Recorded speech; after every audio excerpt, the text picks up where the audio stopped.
everyone, welcome to Tara IAS. Think IAS, think Tara. In this video, we are going to have an analysis of the Hindu newspaper of today, that is 7th of August 2025, and this is presented to you by me, Lakshmi Sarjanya. ఈ రోజు మనకు Hindu news పేపర్లో 6 important articles ఉన్నాయి. So దీనిలో మన first article ఏంటంటే decoding China the lessons for a vulnerable India. ఇది మనకు జిఎస్ పేపర్ 2 పాయింట్ ఆఫ్ వ్యూలో ఇంపార్టెంట్.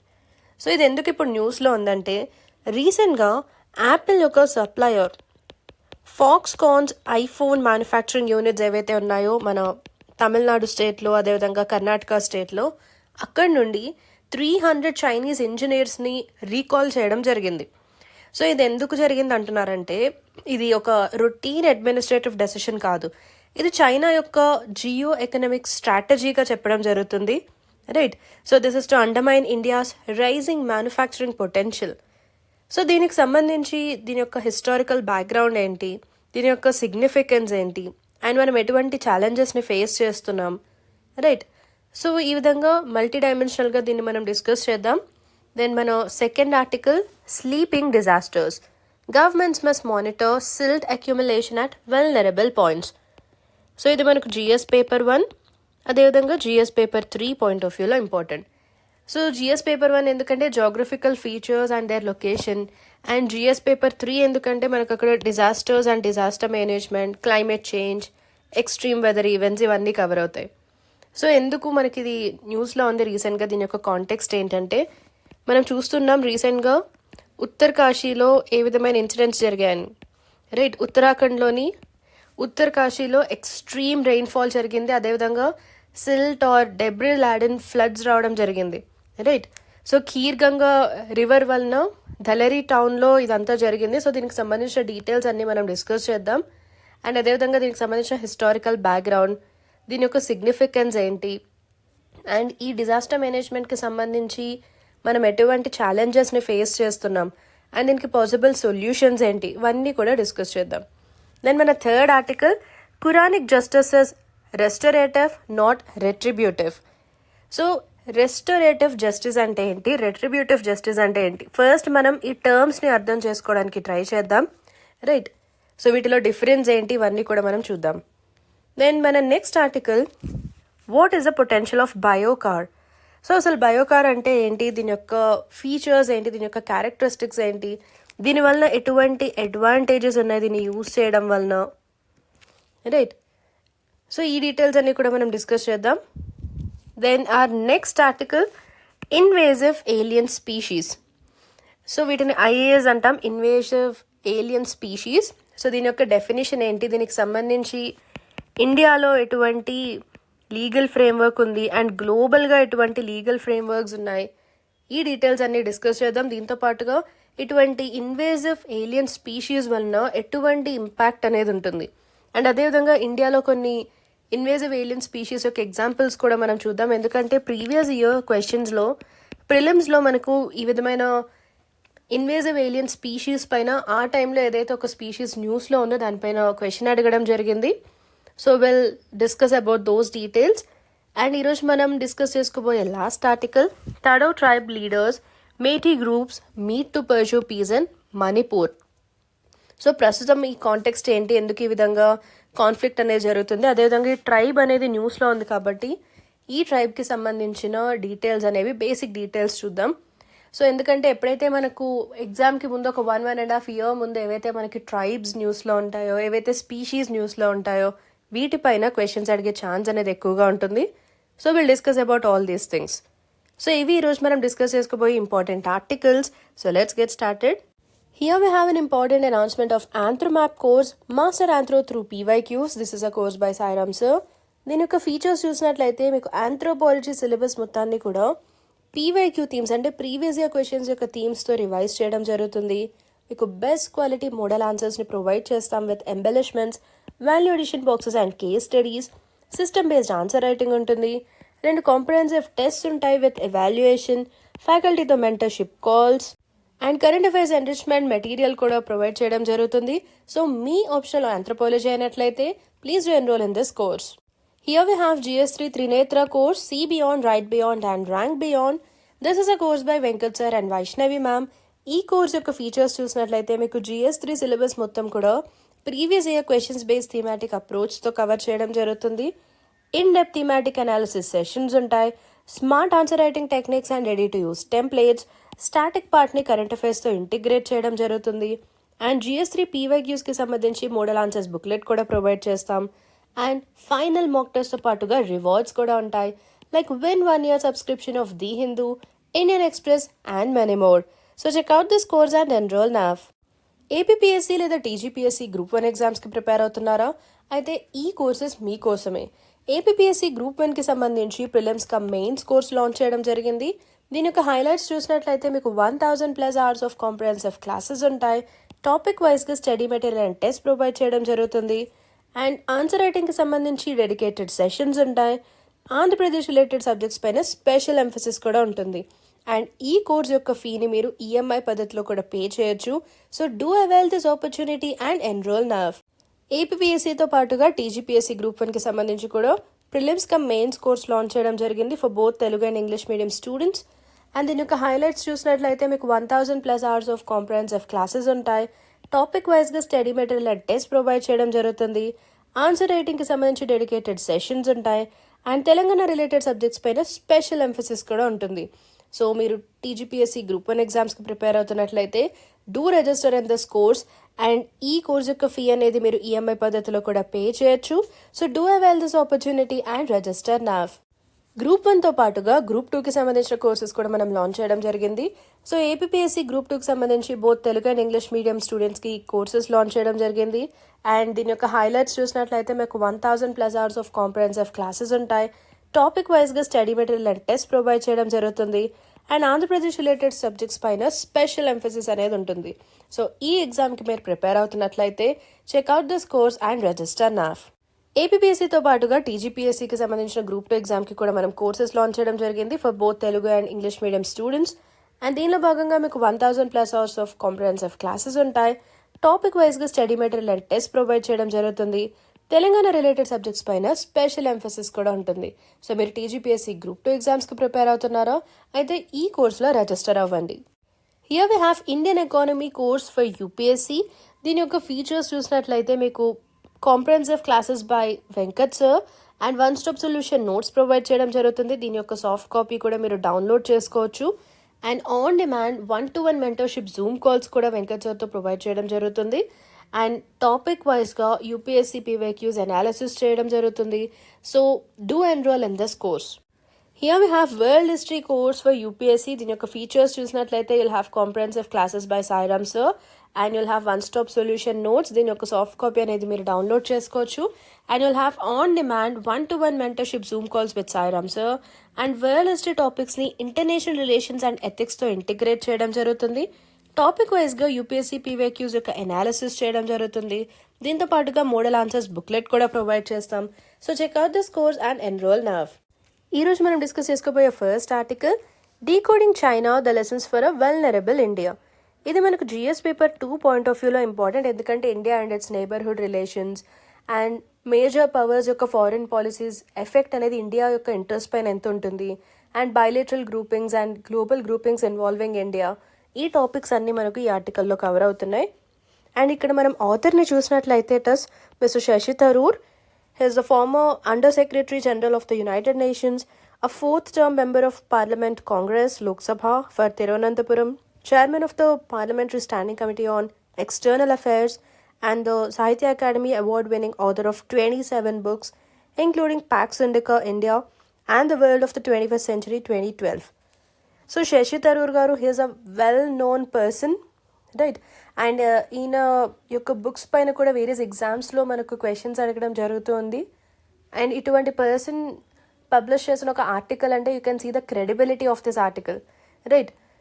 సో దీని యొక్క కాంటెక్స్ట్ చూసినట్లయితే మన కంట్రీలోని తమిళనాడు అండ్ కర్ణాటక స్టేట్స్లో ఉన్న Apple company supplier Foxconn iPhone manufacturing units ఏవైతే ఉన్నాయో వీటి నుండి రీసెంట్గా 300 చైనీస్ ఇంజనీర్స్ని రికాల్ చేయడం జరిగింది, రైట్. సో వీరిని వెనక్కి పిలవడం జరిగింది. సో ఎందుకు చైనా ఈ విధంగా చేసింది అంటే ఇది ఒక రొటీన్ అడ్మినిస్ట్రేటివ్ డెసిషన్ కాదు, ఇది చైనా యొక్క జియో ఎకనామిక్ స్ట్రాటజీగా చెప్పడం జరుగుతుంది. ఎందుకంటే this is to undermine India's rising manufacturing potential. ఇండియాలో మ్యానుఫ్యాక్చరింగ్ పొటెన్షియల్ అనేది పెరుగుతూ ఉంది రీసెంట్ టైమ్స్లో. సో దాన్ని ఇంపాక్ట్ చేయడం కోసం చైనా ఇటువంటి మూవ్ తీసుకోవడం జరిగింది అని అంటున్నారు. అండ్ అదేవిధంగా it is also set to represent an attempt by China to sustain its economic hegemony in Asia. So ఏషియాలో చూసినట్లయితే మ్యానుఫ్యాక్చరింగ్ సెక్టర్లో చైనా చాలా డెవలప్ అయింది ఏషియన్ కంట్రీస్లో. అండ్ ఇండియాలో కూడా రీసెంట్ టైమ్స్లో మ్యానుఫ్యాక్చరింగ్ పొటెన్షియల్ అనేది మనం ఇంక్రీజ్ చేస్తూ ఉన్నాం. సో ఇటువంటి సిచ్యువేషన్లో మన కంట్రీ యొక్క మ్యానుఫ్యాక్చరింగ్ పొటెన్షియల్ ఏదైతే ఉందో దాన్ని కొంతవరకు ఇంపాక్ట్ చేయడానికి, అదేవిధంగా మొత్తం ఏషియా కాంటినెంట్లో చైనాకి ఏదైతే ఎకనామిక్ హెజిమనీ ఉందో దాన్ని సస్టైన్ చేయడానికి, అండ్ ఆల్సో మన యొక్క మ్యానుఫ్యాక్చరింగ్ పొటెన్షియల్ ఇంక్రీజ్ అవుతుంది అంటే చైనా మ్యానుఫ్యాక్చరింగ్ డామినెన్స్ అనేది తగ్గే అవకాశం ఉంది. సో చైనా యొక్క మ్యానుఫ్యాక్చరింగ్ డామినెన్స్కి వేరే ఆల్టర్నేటివ్స్ ఏమీ రాకుండా ఉండడానికి కూడా ఈ విధమైన స్టెప్ తీసుకుంది చైనా. సో దీనికి సంబంధించిన హిస్టారికల్ బ్యాక్గ్రౌండ్ ఏంటి అనేది మనం చూద్దాం. సో ప్రస్తుతం అయితే మీకు ఇది ఎందుకు న్యూస్లో ఉంది అనే కాంటెక్స్ట్ అర్థమైంది అనుకుంటున్నాను. Hope you are clear with the context. So దీనికి సంబంధించిన హిస్టారికల్ బ్యాక్గ్రౌండ్ చూసినట్లయితే 1980s నుండి చైనా ఎక్స్పోర్ట్ లెడ్ గ్రోత్ స్ట్రాటజీని పర్సూ చేయడం జరిగింది, రైట్. సో మనం వరల్డ్ హిస్టరీలో భాగంగా చైనా గురించి కూడా చదువుకుంటాం. సో చైనా గురించి చూసినప్పుడు 1980sలో చైనా తన యొక్క స్ట్రాటజీని చేంజ్ చేసుకుంది. సో ఏం చేసింది, అప్పటి నుండి ఎక్స్పోర్ట్ లెడ్ గ్రోత్ స్ట్రాటజీ పైన ఫోకస్ చేయడం జరిగింది. అంటే ఆ కంట్రీ యొక్క గ్రోత్కి ఎక్స్పోర్ట్స్ పైన ఎక్కువగా డిపెండ్ అవ్వడం అనమాట. సో ఏ విధంగా ఎటువంటి సెక్టర్స్లో అంటే ఏ విధంగా ఈ విధమైన ఎక్స్పోర్ట్ లెడ్ గ్రోత్ స్ట్రాటజీని పర్సూ చేయడం జరిగింది. Heavy state subsidies. So government exports చేయడానికి చాలా ఎక్కువగా సబ్సిడీస్ని ప్రొవైడ్ చేయడం జరిగింది. సో ఆ విధంగా గవర్నమెంటే ఎక్స్పోర్ట్స్కి ఎక్కువ సబ్సిడీ ఇస్తే ఏమవుతుంది, ఎక్కువ మంది ఈ ఎక్స్పోర్ట్స్ పైన ఫోకస్ చేయడం జరుగుతుంది. అండ్ ఈ సబ్సిడీస్ యూస్ చేసుకుని ఎక్స్పోర్ట్స్ ఎక్కువగా వెళ్తాయి. మన కంట్రీ నుండి వేరే కంట్రీకి ఎక్స్పోర్ట్స్ ఎక్కువ అయ్యాయంటే ఏమవుతుంది, అక్కడ నుండి ఫారిన్ ఎక్స్చేంజ్ అనేది మన కంట్రీకి వస్తుంది, రైట్. సో అదేవిధంగా ఇక్కడ చైనాలో కూడా చాలా ఎక్కువగా గవర్నమెంటే సబ్సిడీస్ ఇవ్వడం వలన ఎక్స్పోర్ట్స్ అనేవి ఎక్కువగా పెరిగాయి. ఎక్స్పోర్ట్స్ పెరిగినప్పుడు ఫారిన్ ఎక్స్చేంజ్ అనేది కూడా ఎక్కువగా కంట్రీలోకి రావడం జరుగుతుంది. అండ్ అదేవిధంగా currency manipulation and separation of labour rights and large స్కేల్లో ఇన్ఫ్రాస్ట్రక్చర్లో ఇన్వెస్ట్ చేయడం జరిగింది, రైట్. సో ఈ విధమైన స్టెప్స్ తీసుకుంది చైనా సిన్స్ 1980s. అండ్ ఆ విధమైన స్టెప్స్ తీసుకుంటూ over the decades and decades, so కొన్ని దశాబ్దాలు దాటిన తర్వాత China it consolidated its position as the global hub for hitech manufacturing and also for rare earths. So ఇంతకుముందు మనం కరెంట్ అఫైర్స్కి సంబంధించి రేర్ ఎర్త్ మ్యాగ్నెట్స్ అనే టాపిక్ డిస్కస్ చేసుకున్నాం. Hope you have seen that particular session. So దానిలో మనం చూసాం rare earth ఎలిమెంట్స్కి సంబంధించి మొత్తం వరల్డ్లోనే ఏదైనా ఒక కంట్రీ డామినేట్ చేస్తుంది అంటే అది చైనానే, రైట్. సో ఈ విధమైన స్టెప్స్ 1980s నుండి కంటిన్యూస్గా ఫాలో అవుతూ ఉండడం వలన చైనాలో ఏం జరిగిందంటే ఈ ఎక్స్పోర్ట్ లెడ్ గ్రోత్ స్ట్రాటజీ అనేది వర్కౌట్ అయ్యి ప్రస్తుతం చైనా కొన్ని సెక్టర్స్లో it is global hub for some sectors.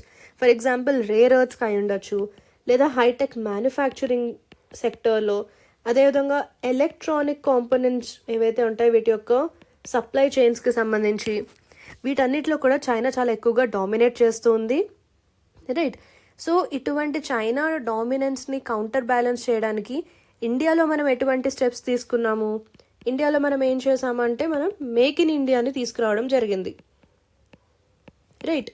So ఇంపోర్ట్స్ని తగ్గించడానికి మేక్ ఇన్ ఇండియా అనే ఒక ఇనిషియేటివ్ని తీసుకొచ్చింది మన ఇండియన్ గవర్నమెంట్. సో దీని ద్వారా ఏంటంటే we have faced structural and logistical limitations, right.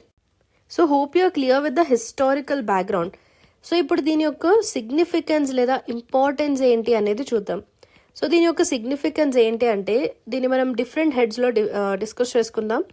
So for example దీనికి సంబంధించి స్ట్రాటజిక్ సిగ్నిఫికెన్స్ ఏముంది అంటే చైనా ఈ విధంగా ఇంజనీర్స్ని రికాల్ చేయడం అంటే విత్డ్రా చేసుకోవడం అనేది it's a warning to other firms contemplating relocation, right. So వేరే ఫర్మ్స్ కూడా ఈ విధంగా రీలొకేట్ అనేది చేసే అవకాశం ఉంది. It's like a warning to us.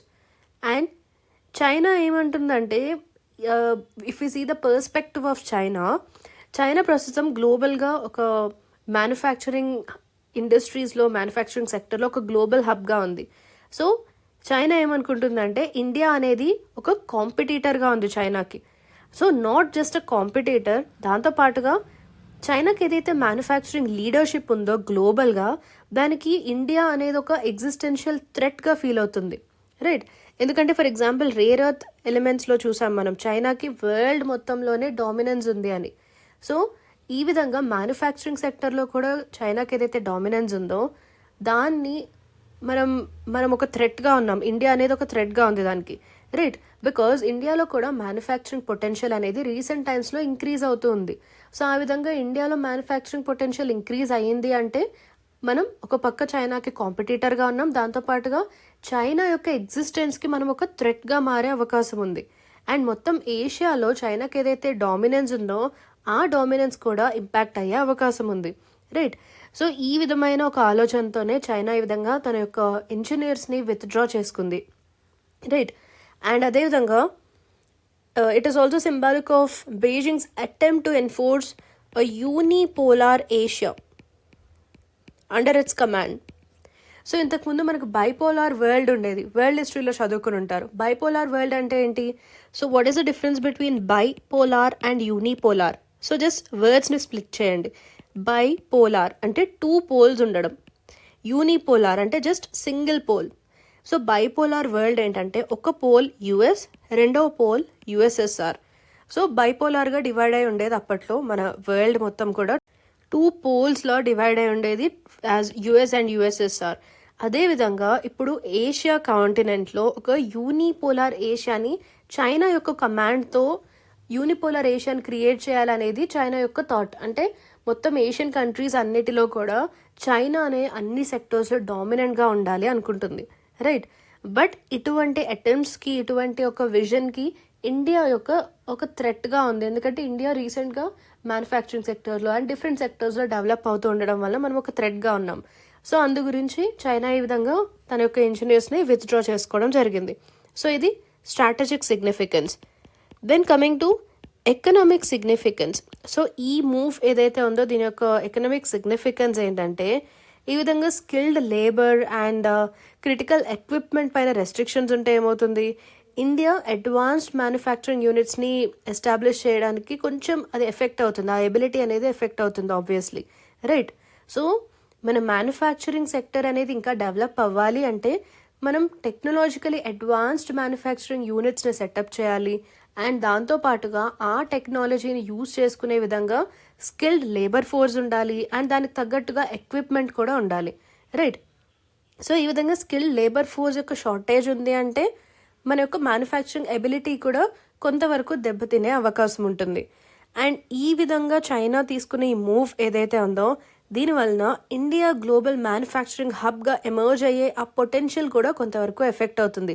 Especially ఎటువంటి సెక్టర్స్లో అంటే ఎలక్ట్రానిక్స్ సెక్టర్లో, రైట్? అదేవిధంగా semi conductor sectors and also solar technology. So ఇటువంటి సెక్టర్స్లో ఇండియా గ్లోబల్ మ్యానుఫ్యాక్చరింగ్ హబ్గా ఎమర్జ్ అవ్వాలి అనుకుంటుంది అండ్ అటువంటి పొటెన్షియల్ అనేది దెబ్బతినడం జరుగుతుంది ఇటువంటి మూవ్ వలన. సో ఇవి economic significance. Then what are the policy implications of this move? So ఇటువంటి ఒక ఇష్యూ జరిగినప్పుడు దీన్ని ఈ విధంగా మనం మల్టిపుల్ డైమెన్షన్స్లో చూడాల్సి ఉంటుంది. సో అప్పుడే మనకు ఒక కాంప్రహెన్సివ్ వ్యూ అనేది వస్తుంది ఆ పర్టికులర్ టాపిక్ పైన. సో పాలసీ ఇంప్లికేషన్స్ చూసినట్లయితే ఇండియా యొక్క ఎకనామిక్ అండ్ ఇండస్ట్రియల్ అంబిషన్స్ ఏవైతే ఉన్నాయో these are vulnerable to external strategic disruptions especially from China. So మనకి ఎన్నో ఎకనామిక్ అంబిషన్స్ ఉన్నాయి, ఎన్నో గోల్స్ ఉన్నాయి, రైట్? సో మన ఎకానమీకి సంబంధించి ఇండియన్ గవర్నమెంట్ ఎన్నో గోల్స్ పెట్టుకోవడం జరిగింది. సో అండ్ సో ఇయర్ వరకు ఇంత జీడిపి రావాలి అని, ఇంత డెవలప్మెంట్ జరగాలని, మ్యానుఫ్యాక్చరింగ్ సెక్టర్ ఇంతవరకు గ్రో అవ్వాలి అని, అండ్ ఇండస్ట్రియల్గా కూడా ఎన్నో అంబిషన్స్ ఉన్నాయి, అంబిషన్స్ అండ్ గోల్స్ ఉన్నాయి ఇండియాకి.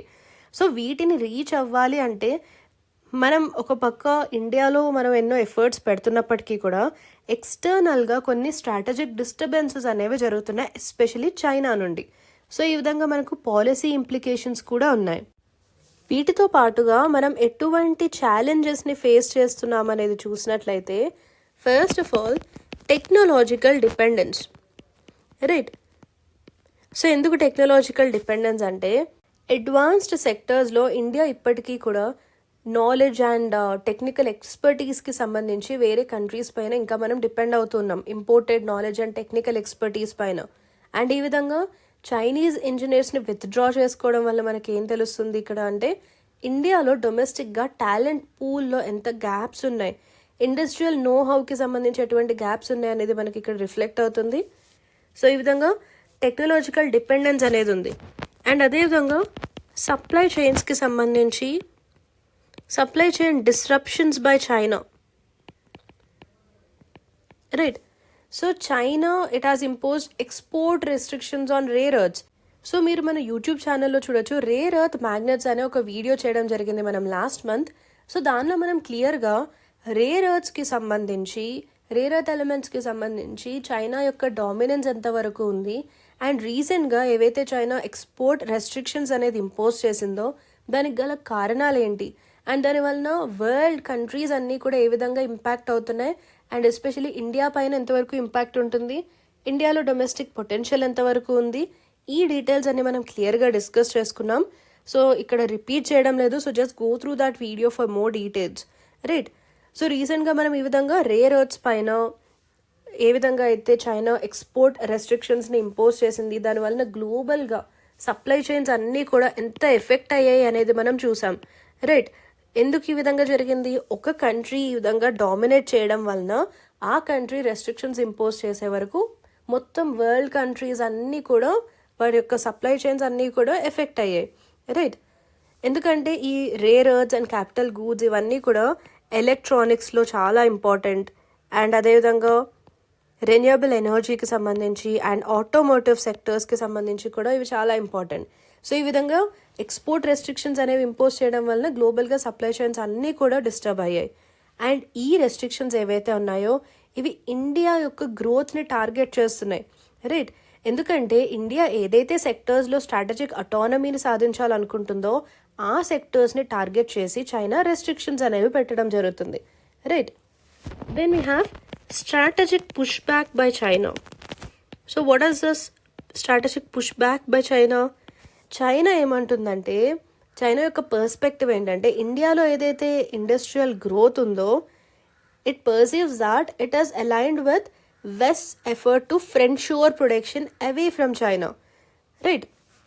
అంటే చైనాలో ఏదైతే ప్రొడక్షన్ అనేది జరుగుతుందో ఇండియా యొక్క గ్రోత్ అనేది జరగడం వలన వెస్టర్న్ కంట్రీస్ ఏవైతే ఉన్నాయో they are trying to friend shore. So friend shoring అనే కాన్సెప్ట్ కూడా లాస్ట్ ఇయర్ మనకి న్యూస్లో ఉంది. So they are trying to friend shore production away from China. అంటే ఇండియాలో ఇండస్ట్రియల్ గ్రోత్ జరగడం వలన వెస్టర్న్ కంట్రీస్ ఏంటంటే చైనా నుండి ఈ ప్రొడక్షన్ని ఇండియా వైపు అలైన్ చేసే అవకాశం ఉంది, రైట్. అండ్ ఇండియా కూడా చైనాకి ఒక మ్యానుఫ్యాక్చరింగ్ ఆల్టర్నేటివ్గా మారాలనే ఒక గోల్తో ఉంది. సో ఇండియా ఆ విధంగా చైనాకు ఒక ఆల్టర్నేటివ్గా మారింది అంటే చైనా యొక్క ఎకనామిక్ స్టెబిలిటీ అండ్ ఏదైతే ప్రస్తుతం చైనాకి ఎక్స్పోర్ట్ డామినెన్స్ ఉందో ఇవన్నీ కూడా ఆబ్వియస్లీ ఎఫెక్ట్ అవుతాయి. సో వీటన్నిటి వలన చైనా ఇండియాని ఒక థ్రెట్గా చూస్తుంది. అండ్ దీంతో పాటుగా ఇండియాలోనే మనకు కొన్ని ఇంటర్నల్ వల్నరబిలిటీస్ ఉన్నాయి. సో ఎక్స్టర్నల్గా చైనా వల్ల కొంతవరకు డిస్టర్బెన్స్ జరుగుతుంది, బట్ ఇంటర్నల్గా చూసినట్లయితే అక్కడ కూడా మనకు కొన్ని వల్నరబిలిటీస్ ఉన్నాయి. ఎటువంటి ఇష్యూస్ ఉన్నాయి మనకు అంటే పువర్ ఇన్ఫ్రాస్ట్రక్చర్. మన కంట్రీలో ఇన్ఫ్రాస్ట్రక్చర్ ఇంకా ఫుల్గా డెవలప్ అవ్వలేదు and policy inconsistency, different agencies మధ్య కోఆర్డినేషన్ ఉండడం లేదు and lack of skilled labour. So skilled labour యొక్క షార్టేజ్ అనేది కూడా ఉంది ఇండియాలో.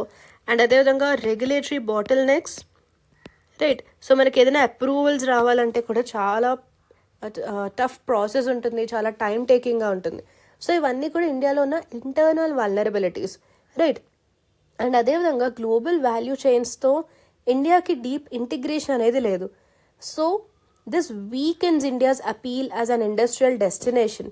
సో గ్లోబల్ వాల్యూ చైన్స్తో మనం ఎక్కువగా ఇంటిగ్రేట్ అవ్వకపోతే ఏమవుతుంది, ఇండియాకి ఇటువంటి అంబిషన్స్ ఉన్నప్పటికీ కూడా ఒక ఇండస్ట్రియల్ డెస్టినేషన్గా ఇండియా యొక్క అపీల్ ఏదైతే ఉందో అది వీక్గా ఉంటుంది, right. then China's economic fragility and counter aggression, right? So production కెపాసిటీకి డొమెస్టిక్ కన్జంప్షన్కి మధ్య ఇంబ్యాలెన్స్ అనేది చాలా ఎక్కువగా ఉంది చైనాలో. సో దీనివల్ల చైనా ఎక్కువగా ఎక్స్పోర్ట్స్ పైన డిపెండ్ అవుతుంది. అండ్ అదేవిధంగా కొన్ని ఇంటర్నల్ క్రైసిస్ ఉన్నాయి, like property slow down. So this may prompt external economic aggression. So దాని యొక్క ఎవిడెన్స్ అనేది మనం ఈ ఇన్సిడెంట్ ద్వారా చూడొచ్చు, ప్రస్తుతం ఏదైతే మనం డిస్కస్ చేసుకుంటున్నామో అది. సో ఇవన్నీ కూడా ఛాలెంజెస్గా చెప్పొచ్చు. So finally what is the way forward, దీనికి పాసిబుల్ సొల్యూషన్స్ ఏంటి అంటే, ఇండియా ఏం చేయొచ్చు అంటే మన కంట్రీలో ఉన్న డొమెస్టిక్ మ్యానుఫ్యాక్చరింగ్ క్యాపబిలిటీస్ ఏవైతే ఉన్నాయో వీటిని ఇంకా మనం స్ట్రెంగ్థెన్ చేయాలి. సో మనం ఇండిజినస్ టెక్నాలజీ డెవలప్మెంట్ పైన, స్కిల్ డెవలప్మెంట్ పైన, రీసెర్చ్ అండ్ డెవలప్మెంట్ R&D పైన కూడా మనం ఇంకా ఫోకస్ అనేది పెట్టాల్సి ఉంటుంది, రైట్? అండ్ ఆల్సో మన సప్లై చైన్స్ ఏవైతే ఉన్నాయో వీటిని మనం డైవర్సిఫై చేయాలి. So do not put all your eggs in one basket. So మనం సప్లై చైన్స్ ఇంకా డైవర్సిఫై చేయాలి. అండ్ మనం ఇంకా యాక్టివ్గా ఈ చైనా +1 స్ట్రాటజీ ఏదైతే ఉందో దీన్ని ఇంకా యాక్టివ్గా ఇంప్లిమెంట్ చేయాలి, రైట్? అండ్ అదేవిధంగా expand and stream line PLI schemes, right? So already మన కంట్రీలో ప్రొడక్షన్ లింక్డ్ ఇన్సెంటివ్ స్కీమ్స్ ఉన్నాయి. సో వీటిని ఇంకా ఎఫెక్టివ్గా మనం ఇంప్లిమెంట్ చేయాలి. అండ్ దీనిలో భాగంగా ఇంకా మోర్ సెక్టర్స్ని కవర్ చేయాలి. And also incentivise deeper technology integration. And దీంతో పాటుగా మన స్ట్రాటజిక్ అండ్ పాలసీ కోఆర్డినేషన్ కూడా ఇంకా ఎన్హాన్స్ అవ్వాలి. సో దీనికోసం మనం ఏం చేయాలి, ఒక నేషనల్ ఇండస్ట్రియల్ స్ట్రాటజీ కౌన్సిల్ని ఎస్టాబ్లిష్ చేయాలి. సో దాట్ డిఫరెంట్ మినిస్ట్రీస్ మధ్య ఇండస్ట్రియల్ పాలసీని మనం కోఆర్డినేట్ చేసే అవకాశం ఉంటుంది, రైట్? అండ్ అదేవిధంగా ఇండియాకున్న trade, industrial, foreign policy and economic security objectives ఏవైతే ఉంటాయో వీటన్నిటినీ కూడా మనం అలైన్ చేయాలి, రైట్?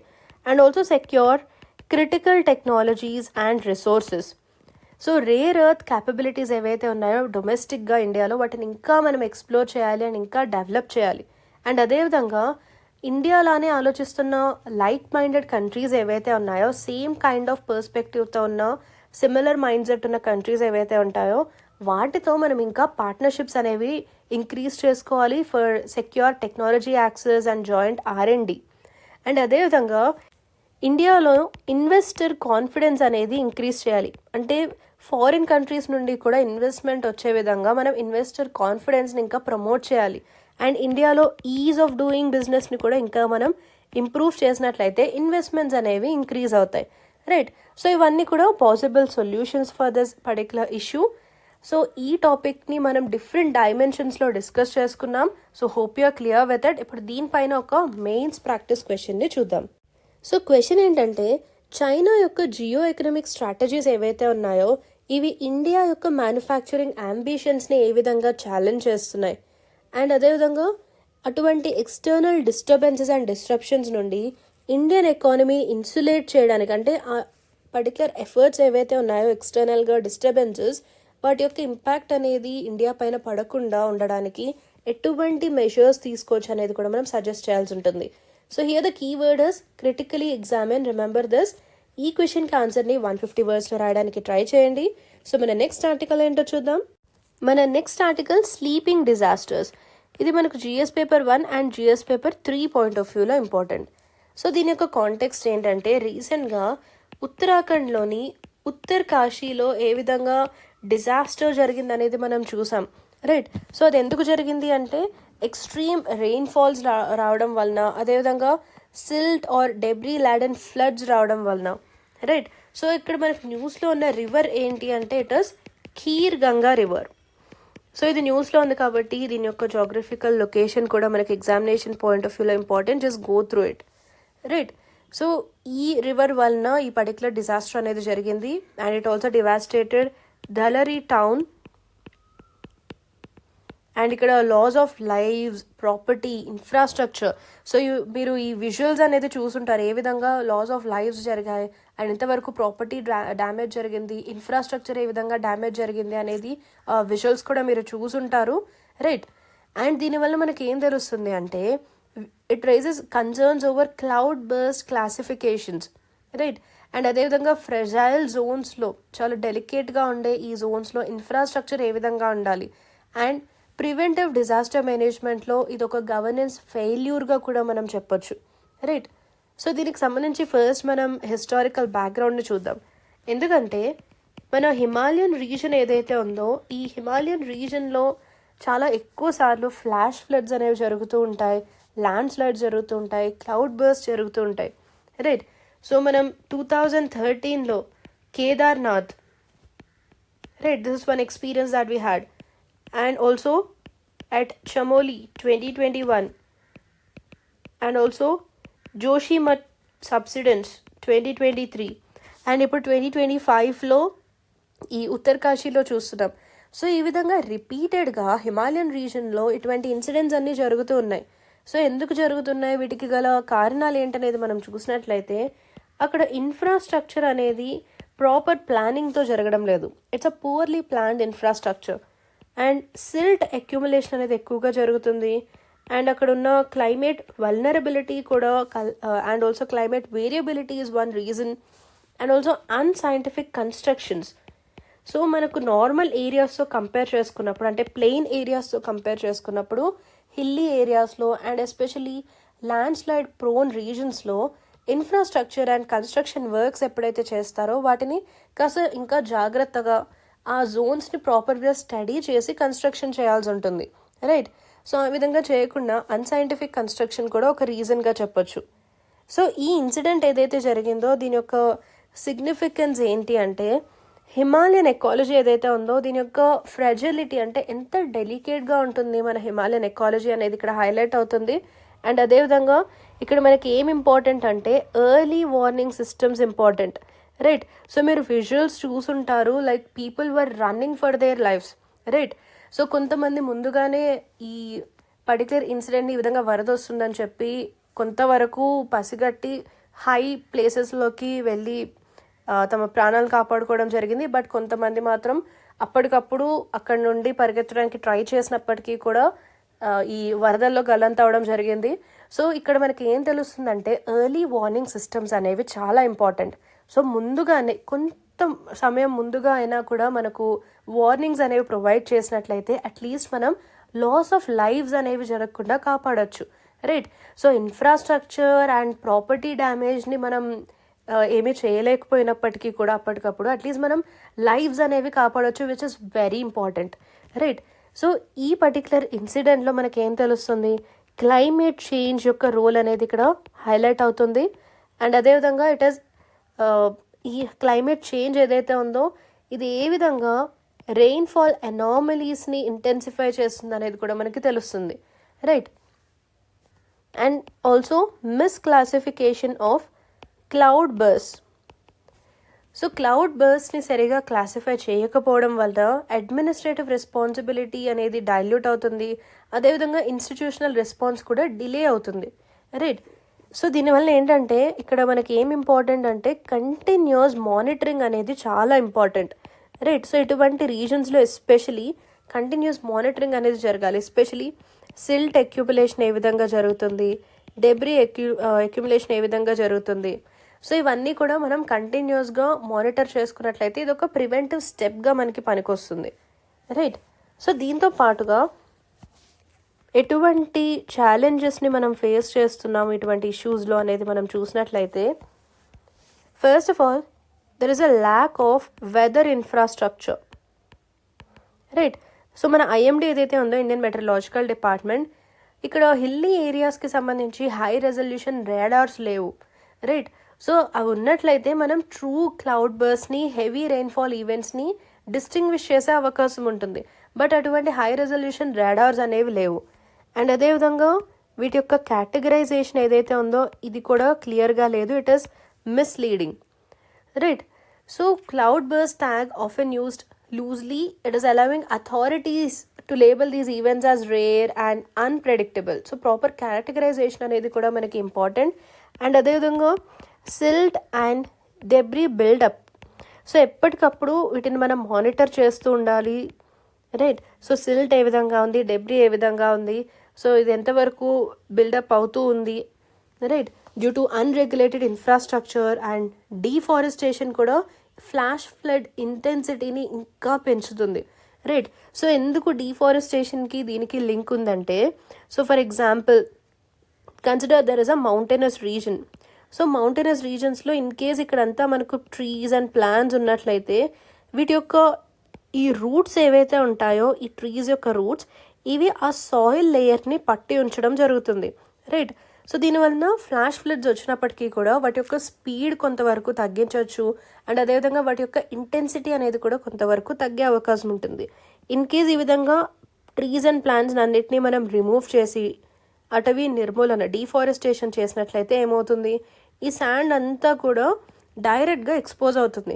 సో అలాంటి టైంలో ఇన్ కేస్ ఈ విధంగా ఫ్లడ్స్ వచ్చినప్పుడు ఏమవుతుంది, ఆ వాటర్తో పాటుగా ఈ సిల్ట్ డెబ్రీ ఇవన్నీ కూడా కిందికి లోతట్టు ప్రాంతాలకి అండ్ స్లోప్ కింద ఉన్న ఈ ప్రాంతాలు ఏవైతే ఉంటాయో వీటన్నిటికీ కూడా ఈ సిల్ట్ అండ్ డెబ్రీ వాటర్తో పాటుగా రావడం జరుగుతుంది. అండ్ వాటర్ యొక్క స్పీడ్, దాని యొక్క ఫ్లో, ఇంటెన్సిటీ ఇవన్నీ కూడా చాలా ఎక్కువగా ఉంటాయి. సో అందు గురించి మనకు డీఫారెస్టేషన్కి దీనికి కూడా ఫ్లాష్ ఫ్లడ్స్కి కూడా చాలా కనెక్షన్ అనేది ఉంది. So we have to go for afforestation. Right. So చెట్లు అనేవి నరకకుండా చూసుకోవాలి, ఎస్పెషల్లీ ఇటువంటి ప్రదేశాల్లో ఇవి చాలా చాలా ఇంపార్టెంట్. రైట్. గ్రీన్ కవర్ అనేది చాలా ఇంపార్టెంట్. అదేవిధంగా మనకు డిజాస్టర్ ప్రిపేర్డ్నెస్ కూడా యాడిక్వేట్గా లేదంటే సరిపడా లేదు. డిజాస్టర్ ప్రిపేర్డ్నెస్, రైట్, అంటే ఎర్లీ సిల్ట్ రిమూవల్ జరగడం లేదు, ప్రాపర్గా రిస్క్ జోనేషన్ జరగడం లేదు, కమ్యూనిటీ అలర్ట్ సిస్టమ్స్ అనేవి కూడా ప్రాపర్గా లేవు. అండ్ ఆల్సో రిలీఫ్ మెజర్స్ ఏవైతే ఉన్నాయో these are just tokenistic. Right. So government ఏం చేస్తుంది, it is mostly limited to ex gratia payments and symbolic mourning without any kind of structural reforms. So ఒకసారి ఈ విధంగా డిజాస్టర్ జరిగిన తర్వాత లాస్ ఆఫ్ లైఫ్స్ ఇవన్నీ జరిగిన తర్వాత ఎక్స్గ్రేషియా పే చేయడం ఇవి కాదు మనకు కావాల్సింది.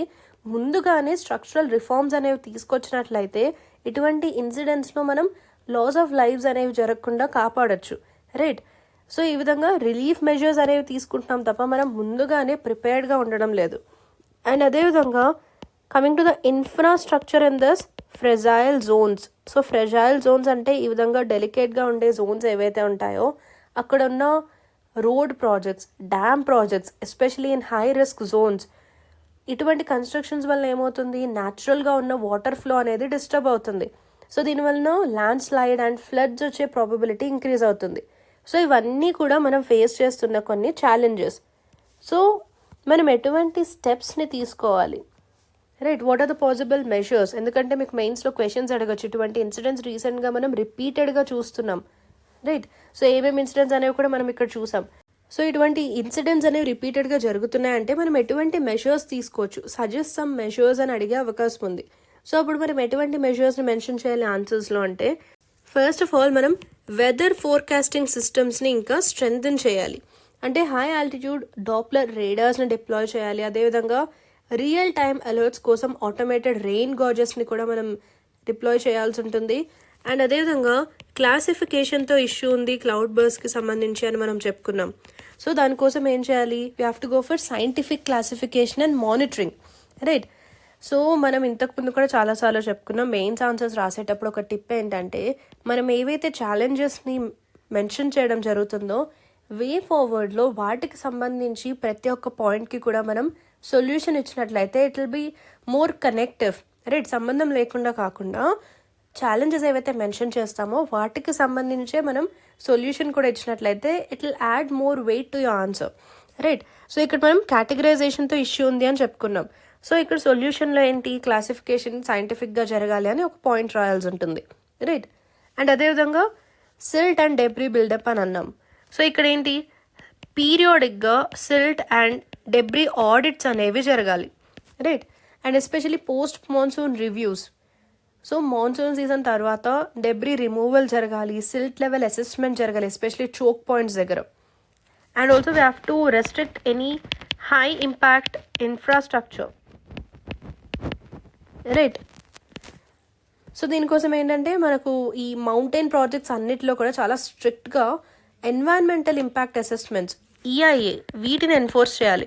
అంటే ఆ ప్రాజెక్ట్ కట్టడం వలన ఎన్వైరన్మెంట్ పైన ఎటువంటి ఇంపాక్ట్ ఉంటుంది అనేది ముందుగానే మనం అసెస్ చేయాల్సి ఉంటుంది.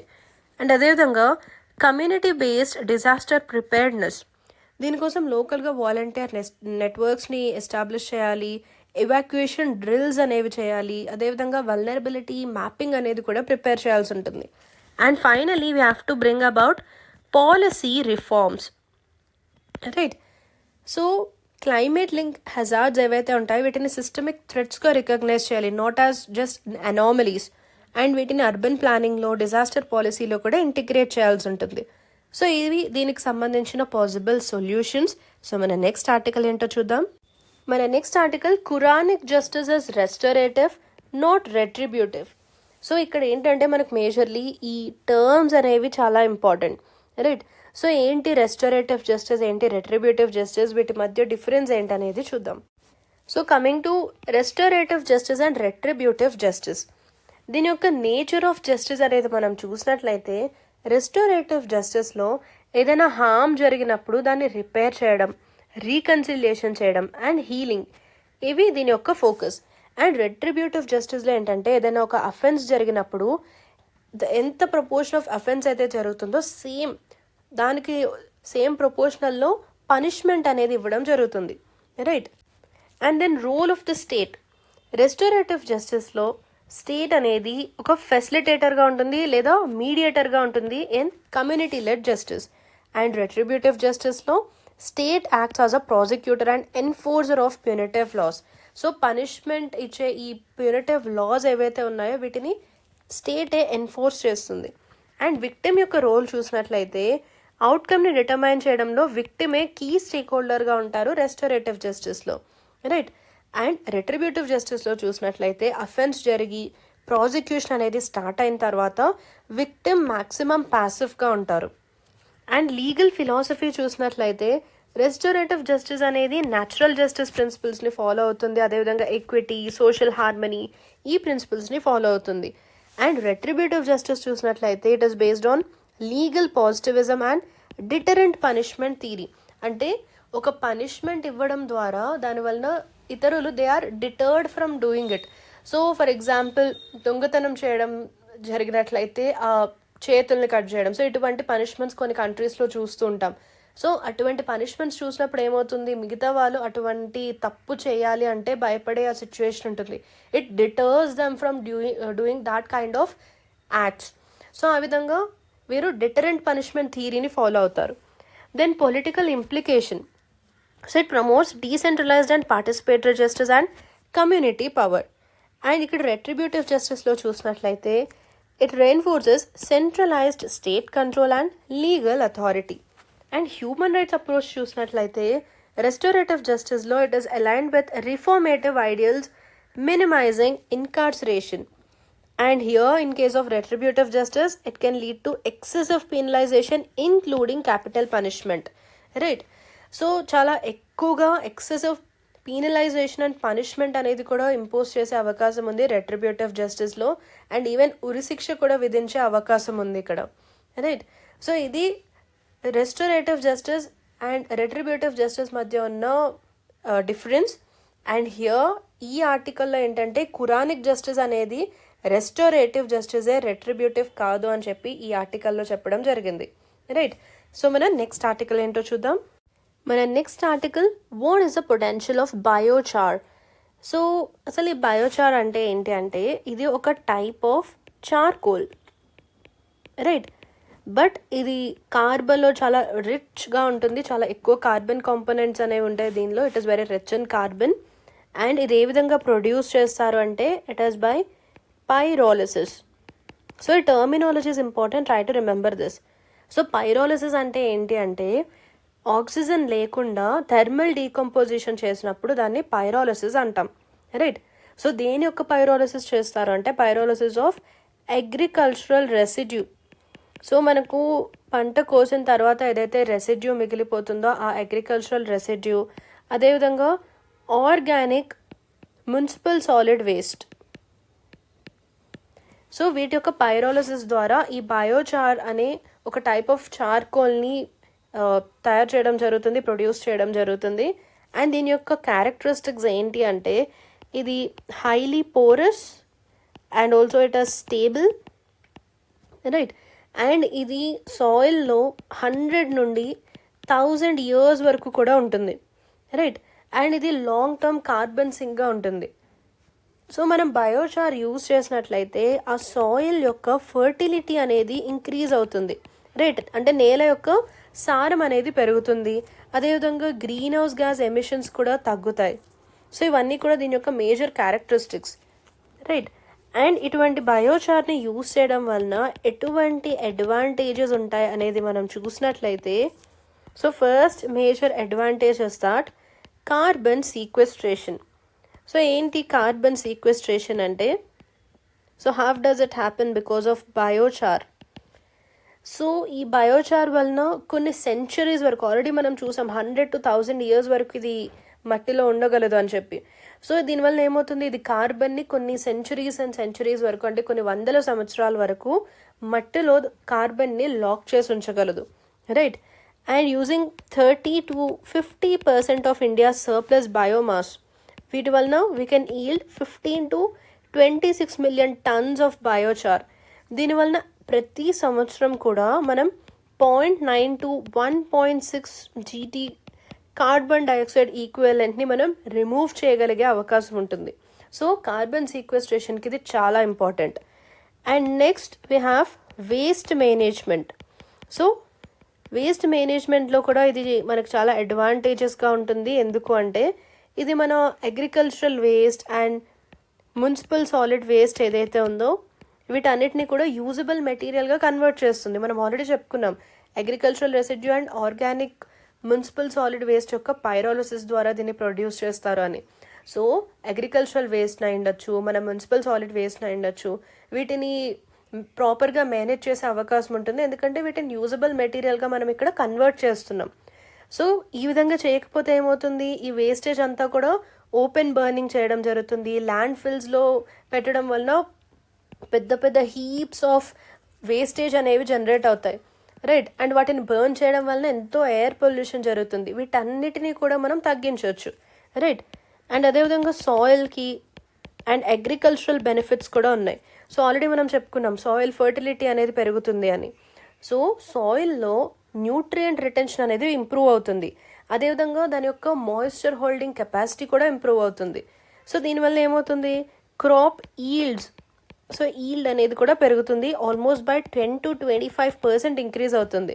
సో దీనివలన కెమికల్ ఫర్టిలైజర్స్ యొక్క యూసేజ్ అనేది మనం తగ్గించవచ్చు. So this is one advantage. Then energy generation. So ఈ బయోచార్తో పాటుగా కొన్ని బై ప్రోడక్ట్స్ ఉంటాయి. Like we have syngas and bio oil. So ఇటువంటి బై ప్రోడక్ట్స్ని ఎలక్ట్రిసిటీ ప్రొడ్యూస్ చేయడానికి ఫ్యూయల్ ప్రొడక్షన్లో కూడా యూస్ చేసుకోవచ్చు. And this can be also used in water treatment. So ఏ విధంగా వాటర్ ట్రీట్మెంట్లో యూస్ చేస్తామంటే ఇది ఒక లో కాస్ట్ వేస్ట్ వాటర్ ట్రీట్మెంట్ ఏజెంట్గా పనిచేస్తుంది, ఎందుకంటే ఇది పొల్యూటెంట్స్ని అబ్జార్బ్ చేసుకుంటుంది. అండ్ ఈవెన్ కన్స్ట్రక్షన్ సెక్టర్లో కూడా దీన్ని మనం యూస్ చేసుకోవచ్చు, రైట్. ఎందుకంటే దీన్ని యూస్ చేసినప్పుడు బిల్డింగ్ మెటీరియల్స్ యొక్క మెకానికల్ స్ట్రెంగ్త్ ఇంప్రూవ్ అవుతుంది. అదేవిధంగా దీనివల్ల ఏంటంటే సిమెంట్ కన్జంప్షన్ కూడా కొంతవరకు మనం తగ్గించవచ్చు. సో ఇవన్నీ కూడా బయోచార్ వలన ఉన్న advantages. So hope you are clear with it. So ఈ టాపిక్ పైన ప్రిలిమ్స్లో ఏ విధంగా క్వశ్చన్స్ అడిగే అవకాశం ఉందో చూద్దాం. సో క్వశ్చన్ ఏంటంటే with reference to biochar consider the following statements. And ఇక్కడ మనం కరెక్ట్ స్టేట్మెంట్స్ని ఐడెంటిఫై చేయాల్సి ఉంటుంది. ఫస్ట్ స్టేట్మెంట్ ఏంటంటే బయోచార్ అనేది ఆర్గానిక్ వేస్ట్ యొక్క ఎనరోబిక్ బ్యాక్టీరియల్ డికంపోజిషన్ ద్వారా ప్రొడ్యూస్ చేస్తాము అనేది మన ఫస్ట్ స్టేట్మెంట్. ఇది ఒక ఇన్కరెక్ట్ స్టేట్మెంట్, ఎందుకంటే మనం ఆల్రెడీ చెప్పుకున్నాం ఇది ఏ ప్రాసెస్ ద్వారా ప్రొడ్యూస్ చేయడం జరుగుతుంది, it is pyrolysis, right. So agricultural waste, agricultural residues, అదేవిధంగా ఆర్గానిక్ మున్సిపల్ సాలిడ్ వేస్ట్, వీటిని పైరాలిసిస్ ద్వారా ఇది ప్రొడ్యూస్ చేయడం జరుగుతుంది, నాట్ ఎనరోబిక్ బ్యాక్టీరియల్ డీకంపోజిషన్. అందు గురించి మనకు ఫస్ట్ స్టేట్మెంట్ ఇన్కరెక్ట్. సో ఇక్కడ మీరు 2 ఆప్షన్స్ని ఎలిమినేట్ చేయొచ్చు. We are left with 2, 3 and 4. So 2 and 3 పక్కా right, and only we have to check statement 4. So fourth statement ఏంటి, India currently includes biochar based carbon removal in its national carbon trading system. So ఇది కూడా incorrect, ఎందుకంటే India యొక్క carbon మార్కెట్లో బయోచార్ని ఇంకా we are yet to include it in our carbon trading system, right. ఇంకా include చేయలేదు. సో ఇది ఒక wrong statement. So here the correct answer is A, 2 and 3 only. So ఈ విధంగా మీరు ఎలిమినేషన్ ప్రాసెస్ ప్రాపర్గా యూజ్ చేసినట్లయితే కొంతవరకు టైం అనేది సేవ్ చేసుకోవచ్చు. సో క్లియర్గా మీరు అసలు సెకండ్ అండ్ థర్డ్ స్టేట్మెంట్స్ చదవకుండానే ఆన్సర్ అనేది మార్క్ చేసే అవకాశం ఉంటుంది. సో దీనివల్ల మేజర్లీ ఇంపార్టెంట్ థింగ్ ఏంటి, ఇక్కడ అడ్వాంటేజ్ ఏంటి అంటే టైం అనేది సేవ్ అవుతుంది, right. But here let's have a look at the second and third statements also. So it can sequester carbon in the soil for centuries. So already మనం చెప్పుకున్నాం కొన్ని వందల సంవత్సరాల వరకు మట్టిలో ఈ నేలలో కార్బన్ని లాక్ చేసి ఉంచే ఆ కెపాసిటీ ఉంటుంది అని. So it acts as a long term carbon sink. So yes, this is the correct statement. And దీని యొక్క బై ప్రోడక్ట్స్ ఏవైతే ఉన్నాయో సిన్ గ్యాస్, బయో ఆయిల్ లాంటివి, వీటిని పవర్ జనరేషన్కి యూజ్ చేయొచ్చు, అదేవిధంగా వేస్ట్ వాటర్ ట్రీట్మెంట్లో కూడా యూజ్ చేయొచ్చు. So 2 and 3 correct statements. So మన నెక్స్ట్ ఆర్టికల్ ఏంటో చూద్దాం. మన next concept king of the hill. So ఇక్కడ మనం చూడొచ్చు ఒక రెడ్ ఇయర్డ్ స్లైడో. సో ఇది ఒక సెమీ అక్వాటిక్ టర్టిల్. సో దీన్ని రీసెంట్గా జయమహల్ పార్క్ బెంగళూరులో స్పాట్ చేయడం జరిగింది. సో ఇక్కడ మనం డిస్కస్ చేసుకోవాల్సిన కాన్సెప్ట్ ఏంటి అంటే it is IAS, right. So ఇది ఇండియన్ అడ్మినిస్ట్రేటివ్ సర్వీస్ కాదు, it is invasive alien species. So invasive alien species అంటే ఏంటంటే వాటి యొక్క ప్రతి ఒక్క స్పీషీస్కి కూడా ఒక నేటివ్ రేంజ్ అనేది ఉంటుంది, రైట్. సో ఆ నేటివ్ రేంజ్లో కాకుండా వీటిని out side it's native range వీటిని ఇంట్రడ్యూస్ చేసినట్లయితే వాటిని మనం ఇన్వేజివ్ ఏలియన్ స్పీషీస్ అంటాం, రైట్. సో ఈ విధంగా దాని యొక్క నేటివ్ రేంజ్ని దాటి వేరే రీజన్స్లో దాన్ని ఇంట్రడ్యూస్ చేయడం జరుగుతుంది. సో ఏ విధంగా ఇంట్రడ్యూస్ అవుతుంది, కొన్ని కేసెస్లో ఇంటెన్షనల్గా కావాలని దాన్ని ఇంట్రడ్యూస్ చేయడం జరుగుతుంది. అండ్ సమ్టైమ్స్ అన్ఇంటెన్షనల్గా కూడా. ఫర్ ఎగ్జాంపుల్ షిప్స్లో కొన్ని గూడ్స్ అనేవి ట్రాన్స్పోర్ట్ అవుతూ ఉంటాయి ఒక కంట్రీ నుండి ఇంకొక కంట్రీకి. సో అటువంటి సమయాల్లో అనుకోకుండా అన్ఇంటెన్షనల్గా కొన్ని స్పీషీస్ అనేవి ఒక ప్లేస్ నుండి చాలా దూరంగా వేరే ప్లేస్కి ట్రాన్స్పోర్ట్ అయ్యి అక్కడ ఇంట్రడ్యూస్ అవ్వడం జరుగుతుంది. అండ్ వేరే ప్లేస్లో ఇంట్రడ్యూస్ అయితే ఏమవుతుంది, అది ఎప్పుడూ ఉండే నేటివ్ రేంజ్లో ఏంటంటే అక్కడ ఉన్న ఆ ఫుడ్ వెబ్ అండ్ ఆ పర్టిక్యులర్ రీజన్లో ఉన్న స్పీషీస్లో దానికి కాంపిటీటర్ స్పీషీస్ ఉంటాయి. అండ్ అదేవిధంగా వాటికి పైన ఉండే స్పీషీస్ ఉంటాయి. సో ఇక్కడ చూసినట్లయితే వేరే పర్టికులర్ ఎకోసిస్టమ్కి ఇవి చేంజ్ అవ్వడం వల్ల ఏమవుతుంది, ఇక్కడ వీటికి కాంపిటీషన్ ఉండదు. అండ్ ఇవి పాపులేషన్ అనేది చాలా ఎక్కువగా ఇంక్రీజ్ అయిపోయి అక్కడ ఇదొక ఏలియన్ స్పీషీస్గా మారుతుంది. అండ్ నేటివ్ స్పీషీస్కి ఇదొక థ్రెట్గా కూడా మారే అవకాశం ఉంటుంది, రైట్. సో అందు గురించి ఈ ఇన్వేజివ్ ఏలియన్ స్పీషీస్ అనేవి చాలా ఇంపార్టెంట్, రైట్. సో ఇవి ఏమవుతాయంటే కొత్త ఎకోసిస్టంలో they will get established and they will spread. So దీనివల్ల ఏమవుతుంది, నేటివ్ బయోడైవర్సిటీ అనేది ఎఫెక్ట్ అవుతుంది, ఇంపాక్ట్ అవుతుంది.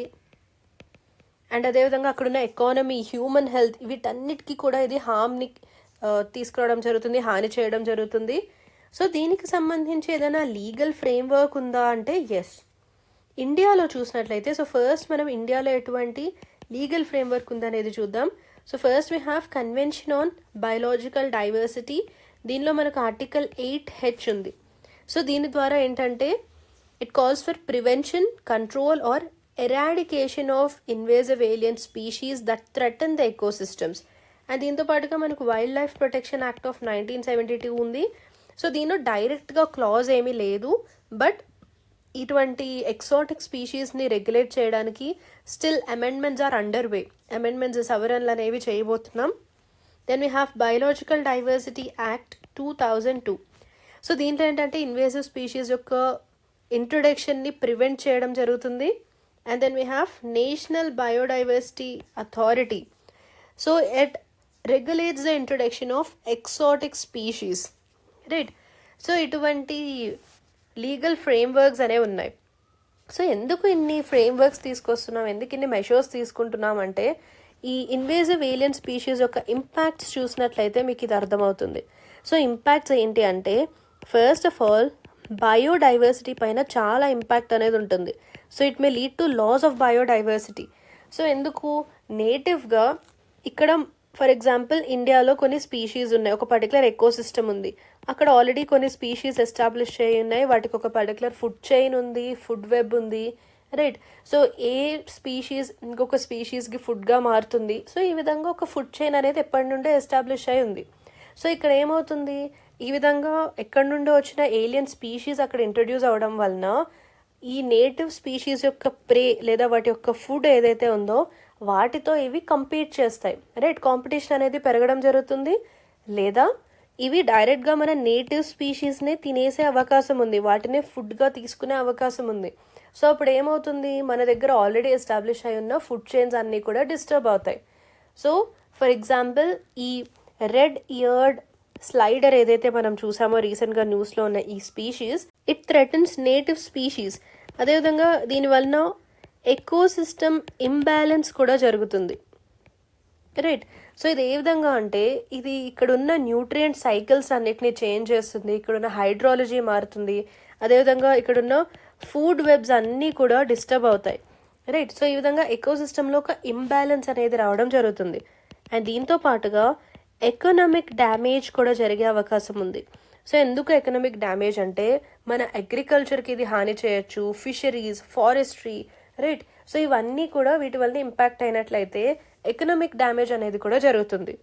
అండ్ ఈవెన్ ఇది హ్యూమన్ హెల్త్ పైన కూడా ఇంపాక్ట్ని చూపిస్తాయి invasive alien species.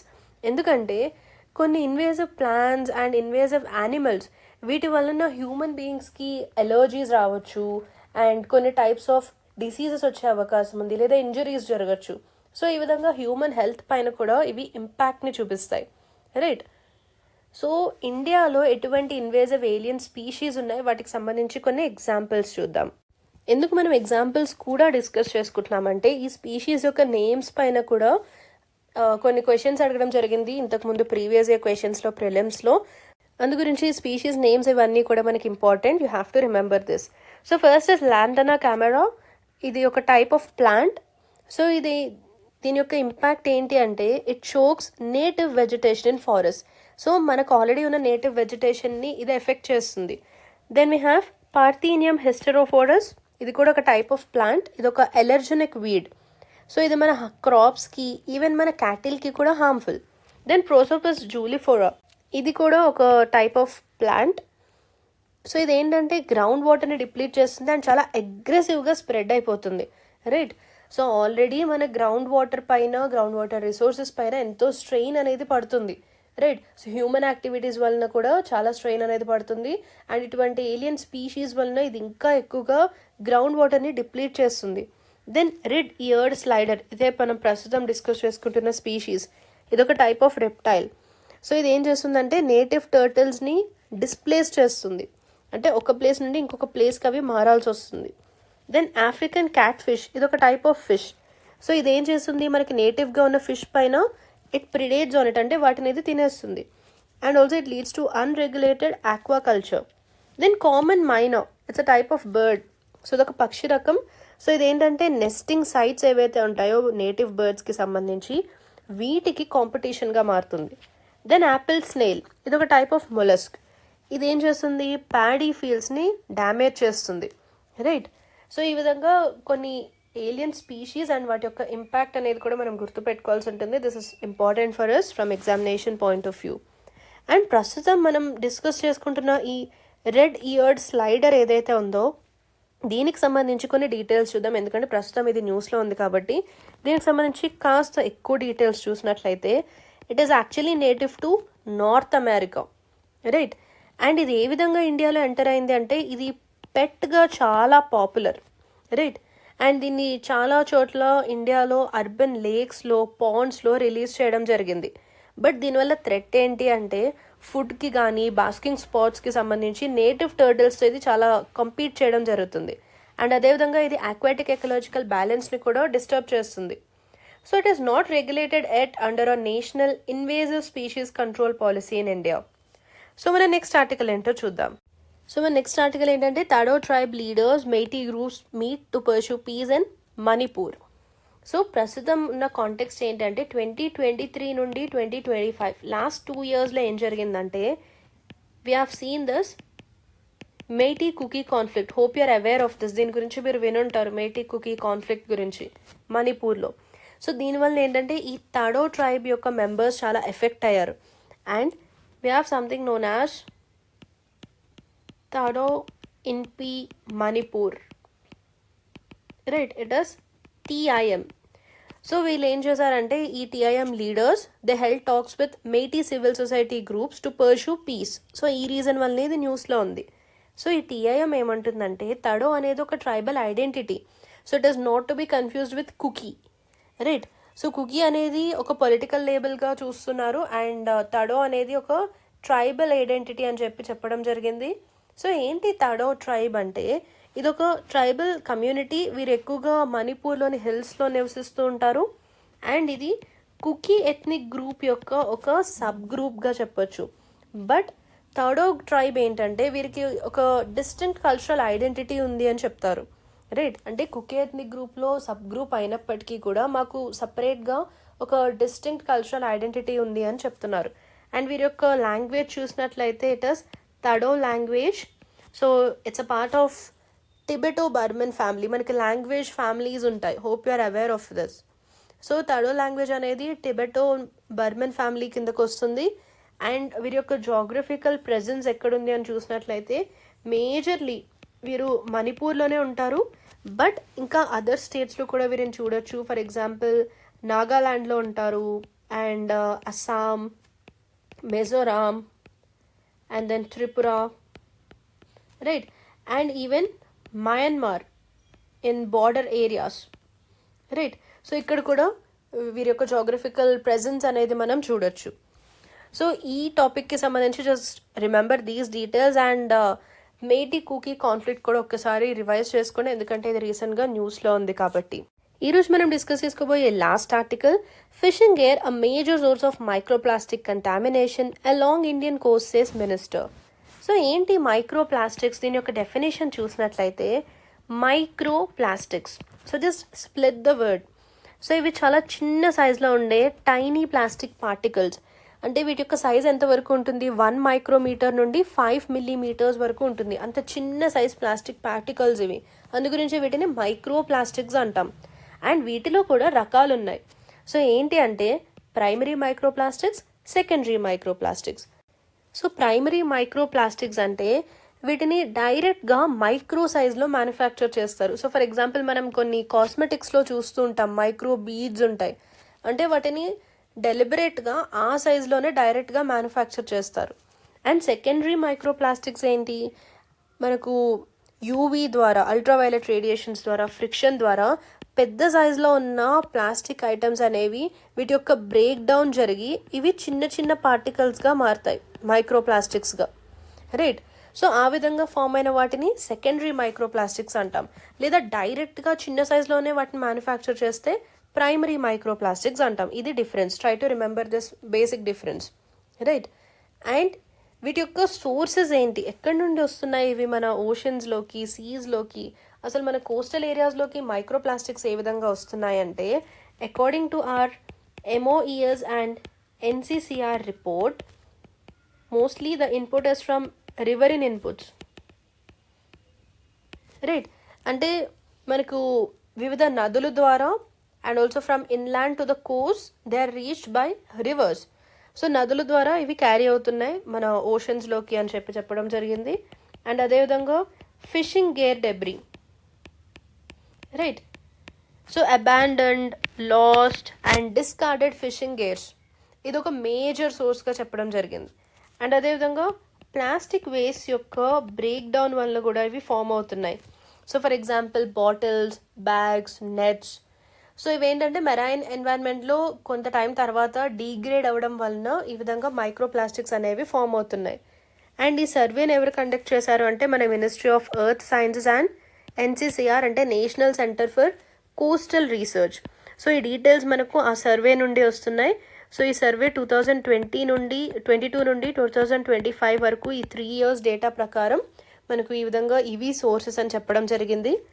And example if we see our west coast and east coast. So ఇండియాలో మనకు తెలుసు we are blessed with a lengthy coastline, right? So western side and eastern side కూడా మనకి చాలా lengthy coastline అనేది ఉంది. So here on the west coast if we see 19 transects from Porbandar in Gujarat to Kanyakumari, Tamil Nadu. And east coast lo 25 transects from Puri in Odisha to Toothukudi in Tamil Nadu. Right. So ఈ విధంగా survey చేయడం జరిగింది and దాని ప్రకారం వీటి యొక్క inputs ఏంటి అనేది కూడా మనకి చెప్పడం జరిగింది. So do remember these details. That is all about the important articles of today. Hope you have liked this session. Please do like, share and subscribe to our channel for more interesting updates of UPSC and do check out our courses. Thank you so much for watching this session. Bye bye.